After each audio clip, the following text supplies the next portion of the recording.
Very good afternoon to all of you. Welcome you all on our YouTube channel The Learning with Fun. I am Dr. Manju Takshak. तो इस video में हम देख रहे थे कि कैसे जो है इंडिकेटर यूज होते हैं to distinguish between acids and base. और हमने ये भी देखा कि जो अगर हम एसिड के अंदर वाटर को ऐड कर देते हैं तो उसमें एच आयन कंसेंट्रेशन डिक्रीज होता है। सिमिलरली अगर हम बेस के अंदर वाटर ऐड कर देते हैं तो ओ एच आयन कंसेंट्रेशन कम हो जाता है। अब हमसे ये पूछा जाए, ये तो हुआ क्वालिटी कि हम ये बता देंगे कि सॉल्यूशन डाइल्यूट हो गया, बट क्या क्वांटिटिवली हम ये बता सकते हैं कि इस सॉल्यूशन के अंदर कितने आयंस प्रेजेंट हैं, यानी कि एसिड है तो आपके कितने नंबर ऑफ एच आयंस हैं और अगर बेस है तो कितने number of O H ion present हैं। कैन वी जज how strong a given acid और बेस इज? देखिए इसका आंसर है yes, we can tell. Quantitatively हम बता सकते हैं। एक तो इसका तरीका है यूनिवर्सल इंडिकेटर को यूज करके। यूनिवर्सल इंडिकेटर क्या है? यूनिवर्सल इंडिकेटर में बहुत सारे इंडिकेटर को मिक्स करके एक इंडिकेटर बनाया है और इस यूनिवर्सल इंडिकेटर में हाइड्रोजन आयन कंसेंट्रेशन की रेंज दी है और यहाँ पे पीएच वैल्यू दिया है, क्योंकि पीएच जो होता है वो आपकी एच आयन कंसेंट्रेशन को बताता है। तो 0 to 14 पीएच तक इस यूनिवर्सल इंडिकेटर पर पीएच वैल्यू दी है और डिफरेंट कलर्स दिए होते हैं यहाँ पे इस तरीके से आप देखेंगे। और ये पीएच जो है 0 to 14 में, तो सपोज करो आपके पास कोई सॉल्यूशन है और आप पीएच पेपर स्ट्रिप लेंगे और उसको उस सॉल्यूशन के अंदर डिप करेंगे, तो जो पेपर स्ट्रिप पे जो आपका कलर आएगा, सपोज करो आपके पास ये वाला कलर आ जाता है, आप यहाँ पे मैच करते हैं इस तरीके से, ग्रेनिश कलर अगर आपका आ जाता है, आप देखेंगे ये कहीं 6.5 के आसपास आपका कलर मैच कर रहा है, तो आपको पता चल जाएगा कि इसका पीएच इतना है और एच आयन कंसेंट्रेशन ये हमारा कोरस्पॉन्डिंग ये एच आयन कंसेंट्रेशन है। अब यहाँ पे हम आपको बता दें, अब पीएच और जो पीएच वैल्यू है उसका एसिडिटी और बेसिसिटी से क्या रिलेशन है, यानी कि सॉल्यूशन आपका एसिडिक है या बेसिक है। जब अगर आपका जो पीएच रेंज है, अगर आपका पीएच, अब यहाँ पे जैसे हम पीएच की बात कर रहे हैं तो थोड़ा सा पढ़ लेते हैं एक्चुअली ये पीएच है क्या। जैसे हमने बताया कि हम यूनिवर्सल इंडिकेटर को यूज करते हैं to measure the strength of the acid और बेस। और इस यूनिवर्सल इंडिकेटर में क्या होता है, जैसे एक स्केल हम यूज करते हैं, scale for measuring hydrogen ion concentration in A solution, जिसको हम बोलते हैं पीएच स्केल। ये पीएच स्केल पूरा डेवलप की गई है। यहाँ पे ये जो पीएच में पी होता है, पी का मतलब होता है पोटेंज और जर्मन में पोटेंज का मतलब होता है पावर। तो पीएच जो स्केल है उस पे हम पीएच मेजर करते हैं 0 to 14 तक।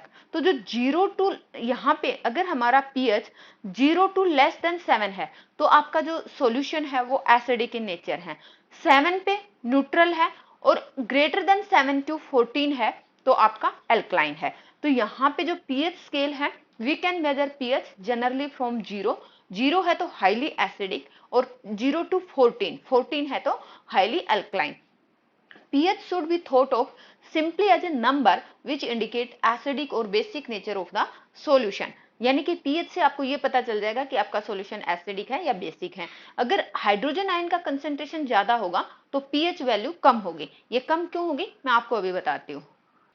यहाँ पे हमने क्या बताया कि अगर आपका हाइड्रोनियम आयन कंसेंट्रेशन ज्यादा है तो पीएच वैल्यू कम होता है। ये देखिए यहाँ पे हम एच आयन देखेंगे और ये पीएच वैल्यू है। तो एच आयन ये देखिए 10 की पावर 0 है, तो मतलब आपके पास एच आयन कितने है, 10 की पावर 0 का मतलब 1, और 10 की पावर -1 है तो 1/10 मतलब 0.1। अगर हम इसको लिखते हैं, यहाँ पे देखिए अगर हमारा जो एच आयन कंसेंट्रेशन है अगर 1 है तो हम 10 टू पावर 0 लिख सकते हैं, अगर 0.1 है तो उसको 10 टू पावर -1 लिख सकते हैं, और 0.01 है तो उसको 10 टू पावर -2 लिख सकते हैं। अब एच आयन हम ऐसे क्यों लिख रहे हैं, क्योंकि जो हमारा पीएच होता है, पीएच होता है हमारा minus log of H ion. अब minus log of H ion की कंसेंट्रेशन आपने 10 टू पावर 0 रखी तो आपका जो पीएच है वो कितना आ जाएगा 0। और अगर आपने एच आयन की कंसेंट्रेशन 10 टू पावर -1 रखी तो आपका पीएच कितना आएगा 1, क्योंकि यहाँ पे देखिए आगे भी माइनस साइन है। तो ये अभी आपको 10th क्लास में इतना नहीं समझना, बस आपको ये समझना है कि पीएच की वैल्यू आपकी जो एच आयन कंसेंट्रेशन और पीएच वैल्यू एक दूसरे से उल्टी होती है।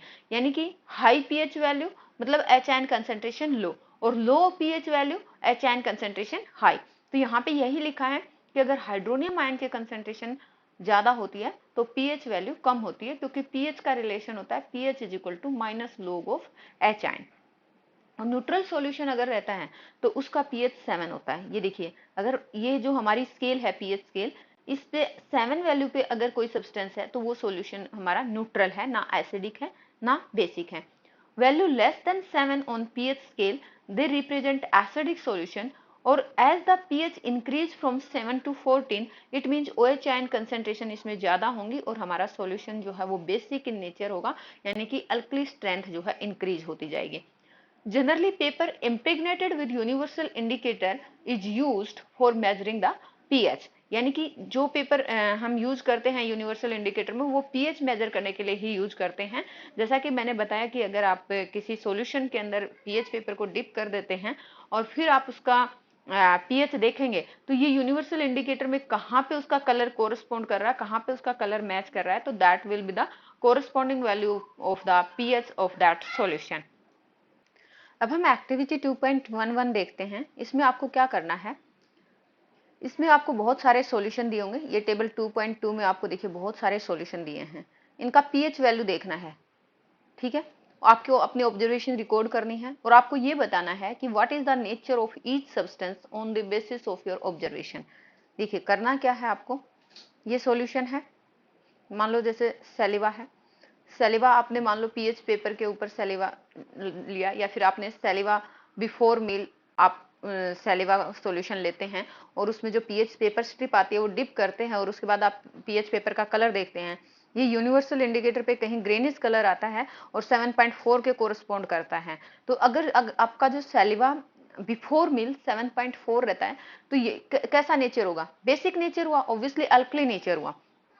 लेकिन आफ्टर मील सैलिवा जो है 5.8 to 6.2 की रेंज में आ जाता है। क्या होता है कि जो हम खाना लेते हैं हमारे खाने में कार्बोहाइड्रेट प्रेजेंट होता है और माउथ के अंदर बैक्टीरिया भी प्रेजेंट होते हैं। तो ये जो बैक्टीरिया जो हमारे माउथ में प्रेजेंट होते हैं they break down the carbohydrate and release करते हैं एसिड, जैसे lactic acid, butyric acid, aspartic acid. तो ये एसिड रिलीज करते हैं जिसकी वजह से जो हमारे सैलिवा है उसका जो पीएच वैल्यू है वो लेस देन 7 हो जाता है। इसकी रेंज होती है 5.8 to 6.2, यानी कि एसिडिक इन नेचर। जो हमारा सैलिवा आफ्टर मील आप देखेंगे तो नेचर ऑफ सब्सटेंस आएगा एसिडिक, और कलर ऑफ पीएच पेपर आप देखेंगे तो ये जो है कोरस्पॉन्ड करेगा लाइट ग्रीन कलर को। यहाँ पे मैंने ये जो पीएच वैल्यू है ये सबके लिए सॉल्यूशन के लिए मैंने लिख दी हैं। तो आप बता सकते हैं जैसे लेमन जूस 2.2 पीएच वैल्यू होता है अप्रोक्सीमेटली, तो ये 2.2 आपका यहाँ पे आएगा। तो यहाँ से नेचर ऑफ सब्सटेंस क्या होगा आप बता सकते हैं, एसिडिक नेचर होगा। जो कलर होगा पीएच पेपर पे ऑरेंज कलर होगा, तो देख के आप बता सकते हैं प्योर वो अगर ब्लड है तो जो ब्लड का जो पीएच होता है वो 7.4 होता है और आपका जो ब्लड है वो अल्कलाइन इन नेचर होता है। मिल्क ऑफ मैग्नीशिया, जो मैग्नीशियम हाइड्रोक्साइड है उसको मिल्क ऑफ मैग्नीशिया बोलते हैं, इसका पीएच 10 आता है। तो यहाँ पे ये ब्लू कलर को ग्रीनिश ब्लू कलर को कोरस्पॉन्ड करेगा। तो नेचर क्या होगा, ये basic in nature alkaline nature होगा। 1 मोलर NaOH सॉल्यूशन, ये सोडियम हाइड्रोक्साइड का जो पीएच वैल्यू है 14 आता है, ब्लू इन कलर होता है। तो यहाँ पे सॉल्यूशन का क्या होगा, अल्कलाइन नेचर। HCl सॉल्यूशन की बात करेंगे तो HCl सॉल्यूशन की पीएच वैल्यू 0 होती है, highly acidic in nature. PH paper पे कलर कैसा रहेगा, रेड कलर रहेगा। अगर टैप वाटर के पीएच की बात करते हैं तो टैप वाटर का पीएच जो है लोकेशन टू लोकेशन वेरी करता है, कहीं ये 6.5 to 8.5 में इसकी वेरिएशन रहती है। तो जो टैप वाटर है उसका वेरिएशन रहता है 6.5 to 8.5, मतलब कहीं पे एसिडिक है कहीं पे अल्कलाइन है। सो इस एक्टिविटी 2.11 से हमें क्या पता चल रहा है कि जो एसिड और बेस की स्ट्रेंथ है वो नंबर ऑफ एच आयन और OH आयन जो सॉल्यूशन में प्रेजेंट होते हैं उनके ऊपर डिपेंड करती है। मान लो आपने हाइड्रोक्लोरिक एसिड लिया तो कितने एच आयन है, एसिटिक एसिड लिया तो उसमें एच आयन का कंसेंट्रेशन कितना है, और दोनों ही सपोज करो आपने 1 मोलर HCl लिया और 1 मोलर एसिटिक एसिड लिया, तो आपको मतलब क्या दोनों सॉल्यूशन का जो पीएच है वो सेम होगा, क्या दोनों में amount of hydrogen ion same होंगे। अब क्या होगा कि मान लो जैसे HCl है, HCl एक स्ट्रॉन्ग एसिड है जो इजीली एच आयन में डिसोसिएट हो जाता है। तो जो एसिड ज्यादा एच आयन देगा वो आपका स्ट्रॉन्ग एसिड कहलाता है, और जो acid less number of H ion देगा उसको हम वीक एसिड बोलते हैं। अब आप ये बता सकते हैं कि कौन सा एसिड आपका वीक है और कौन सा स्ट्रॉन्ग है। सो इस वीडियो में इतना ही रखते हैं। Thanks for watching the video. जय हिंद।